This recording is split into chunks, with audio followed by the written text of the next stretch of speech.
ETF capitalisant ou distributant. C'est un choix crucial quand on débute en investissement.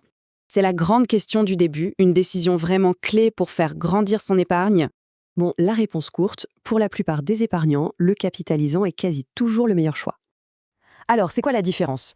En fait, tout se résume à une seule chose, les dividendes. Avec un ETF capitalisant, c'est simple, les dividendes sont réinvestis, automatiquement. On ne touche à rien. À l'inverse, l'ETF distributant, lui, verse du cash directement sur le compte, libre à nous de l'utiliser. Mais attention, si on dépense ce cash, le capital de départ ne grossit plus. Mais le vrai sujet, le voilà, la fiscalité. Et c'est là que tout se joue. Dans un PEA, c'est une bulle fiscale. L'ETF capitalisant est parfait, l'argent travaille non-stop. Par contre, en compte-titre, aïe, le distribuant se prend un mur. Chaque dividende est taxé. Prenons un exemple simple.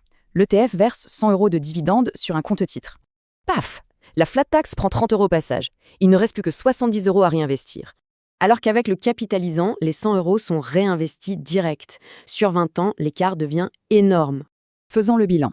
Gestion, performance, fiscalité, le capitalisant gagne sur quasi tous les fronts. Et l'impact sur le long terme? C'est énorme.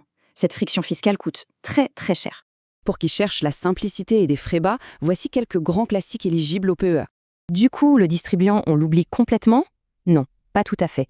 Il a son utilité. Ça peut être un boost psychologique ou alors un moyen de générer un revenu à la retraite. Mais pour débuter et viser la performance max, le verdict est clair, ETF capitalisant dans un PEA. En bref, c'est la voie royale pour laisser la magie des intérêts composés opérer sans entrave.